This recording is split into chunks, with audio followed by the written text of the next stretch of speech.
Hi guys, so today's video is my movie review for Mockingjay Part 1. I'm scared to do this review because I'm just a ball of emotions right now.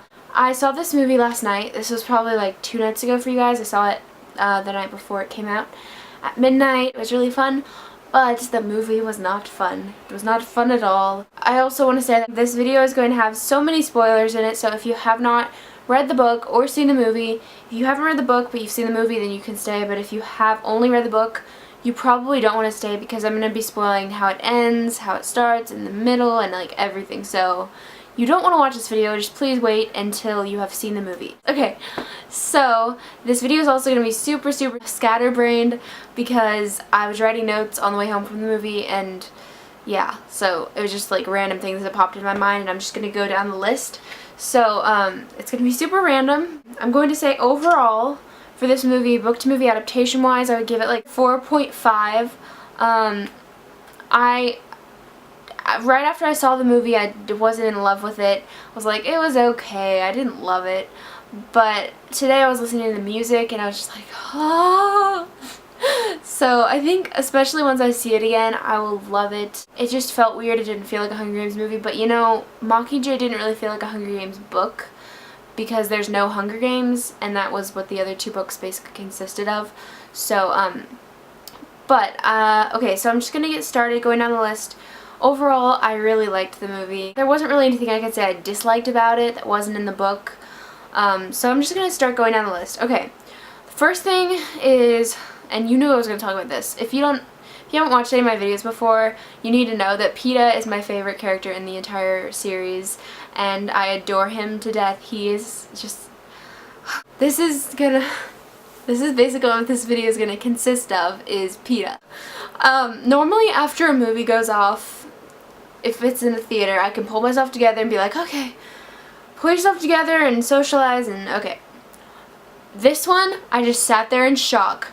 Once the credits started, I was just like, let me go into my room so that I can be by myself and sob. Because I was literally scarred.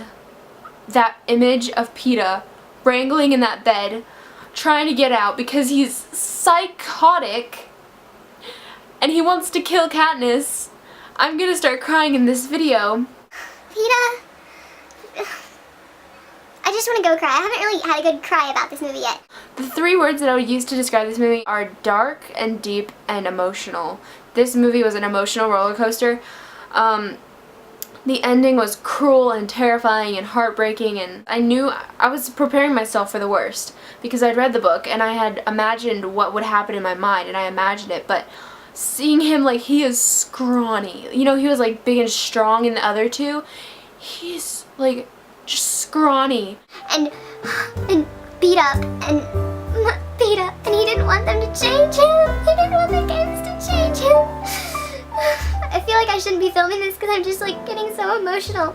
Okay. Moving on. Stop talking about PETA. Maybe we'll get back to that later. Probably. Okay, I did like the second half of the movie better than the first half. The first half just seemed kind of weird to me. I mean, I didn't hate it, obviously, but I just really enjoyed the second half more. I feel like there was more action. Okay, so for my favorite part, I have 3 favorite parts. I can't just pick one. But one would be when they were going to get PETA back, when they were breaking into the Capitol. I really enjoyed that part with like Finnick's speech, which I also loved. He, you know, told the thing about himself, and you learn more about him, and you also learn about President Snow and how he, you know, poisons people, and he has these scars in his mouth that will never heal, or wounds or something. Okay, I also absolutely love the hanging tree, and with the breaking of the dam, I adored it. The Hanging Tree is it's like my favorite song now. That and Yellow Flicker Beat, like those 2 songs I just play on repeat because they're on YouTube, in case you were wondering. But yeah, I just play them on repeat because they are absolutely incredible. Like, the Hanging Tree was my most anticipated scene and I loved it. I absolutely loved it. What was my 3rd favorite part? Okay, if I think of my 3rd favorite part later, I'll tell you, but I can't remember right now. Okay, my least favorite part, so it's kind of funny because my favorite part is when they were getting PETA back, and my least favorite part was when they had PETA back. If your least favorite part of this movie was not seeing PETA like that, I don't know what's wrong with you. That was absolute torture. All I could think, and I have this written later on my list, but I'll just skip it later because I need to say it now. I kept thinking, oh my gosh, I'm seeing myself on the screen. Because my emotions and Katniss's emotions were like this. Like the exact same thing. And I was just feeling for her 100%. I felt like I was her. Like the pain and misery she was going through. It was absolutely torture. And I just...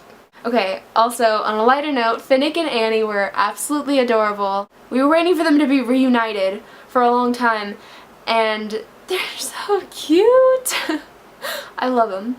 Okay, all the acting in this movie was unbelievable. Okay, this video is gonna be long, I'm sorry, but for Catching Fire, that day I was so excited that I just like watched all these interviews and behind the scenes and all this stuff.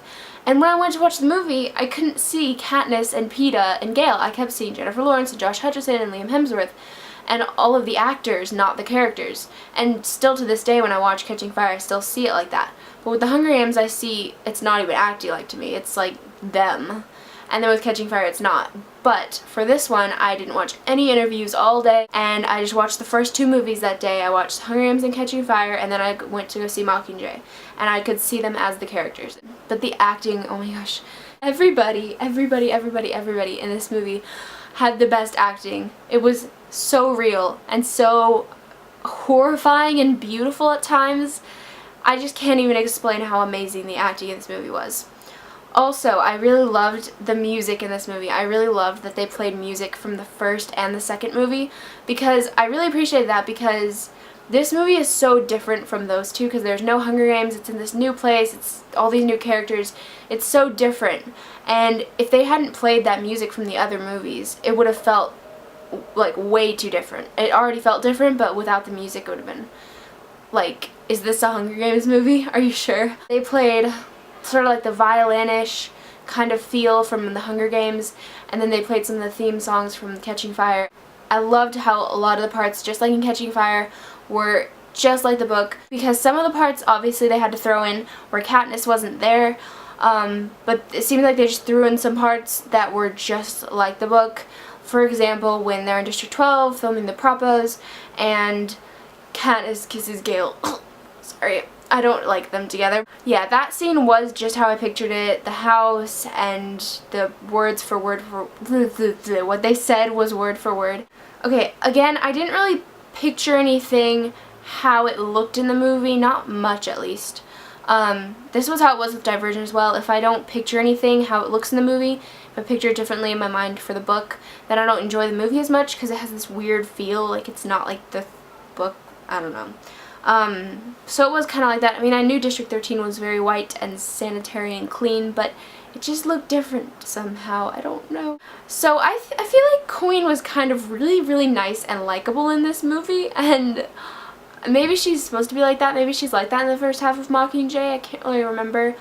I know that I hate her, and I'm gonna hate her in the next one, but she was really nice in this one. Like, you actually like her character, and I'm like, don't make me like Queen. Don't make me like her, because she's bad. I really also liked how they were playing, what's it called, Crazy Cat in the book. They were playing with the flashlight and Buttercup. I really like that symbol in the book, how it was just out of reach and it was gnawing at the cat because it couldn't get to it, and that's what the Capitol was doing to her and Finnick. I really like that they put that in the movie. Okay, I adored, this is, I think, yeah, this was my third favorite part. When Katniss is having the nightmare, that sounds really bad, that's my favorite part. Peeta comes in, he's like, it's okay, I get them too, and then they reenact the whole always. It was so sad and beautiful. I can't, the feels, okay.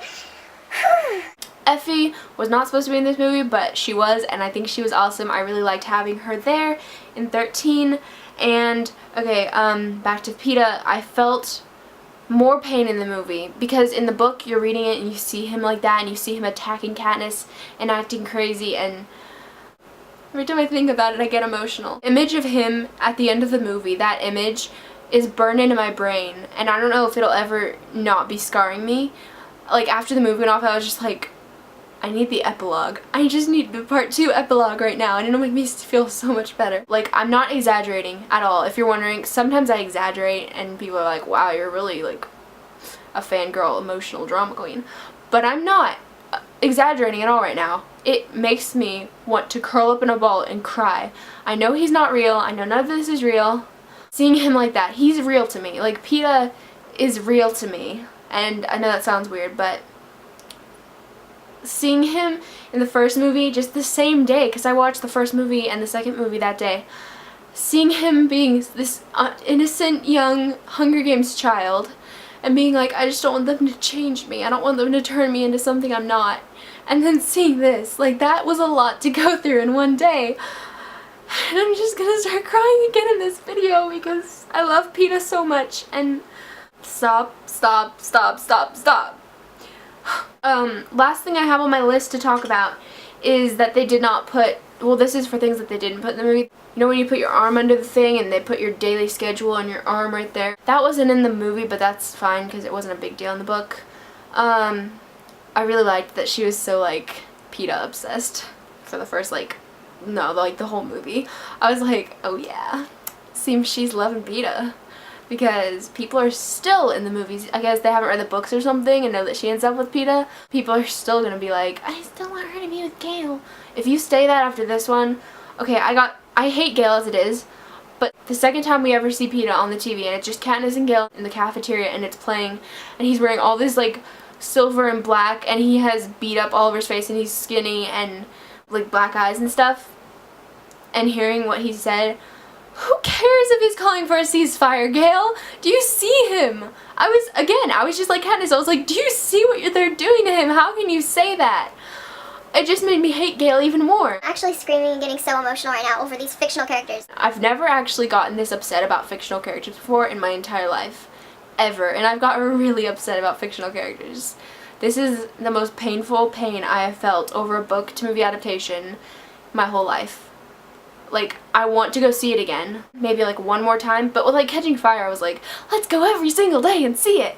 And with this one, I'm like, I can't handle it. I can't. I want to see it one more time, and then I don't know if I can take it anymore until the DVD release on, like, February 1st, I think. I don't think I can take any more than that. It's just torture and so painful to watch that on the screen. And if you don't understand what I'm saying, if you don't like Peeta, if you don't feel for him after this movie, like my older sister, she was there at the movie last night too. She didn't like Peeta before this. She was just like my older brother. My older brother's like Gale. He's like, ew, Peeta, he's so wimpish and pathetic and mean. Anyway, my sister didn't like Peeta before either. She thought he was obnoxious and pathetic and wimpish and weak. And after this one, I was like, hey, do you still hate Peeta? And she's like, I am so mad. They had better fix this. Anyway, thank you so much for watching. Please tell me what you thought of the movie. I really, really want to know what you thought of this movie. If you didn't like Peeta before, if you like him now, if you at least don't feel sorry for him, like, that's ridiculous. It ended pretty much where I thought it was going to, kind of. I thought it was going to end when he was strangling her, and it kind of did, sort of, but anyway, so I'm going to go now. Please, again, comment and tell me what you thought. Give this video a thumbs up if you liked it, and subscribe if you want to see more videos like this, if you have any, like, suggestions that you want me to film. So, yeah, thank you so much for watching. Bye, guys! I'm still crying, I can't stop.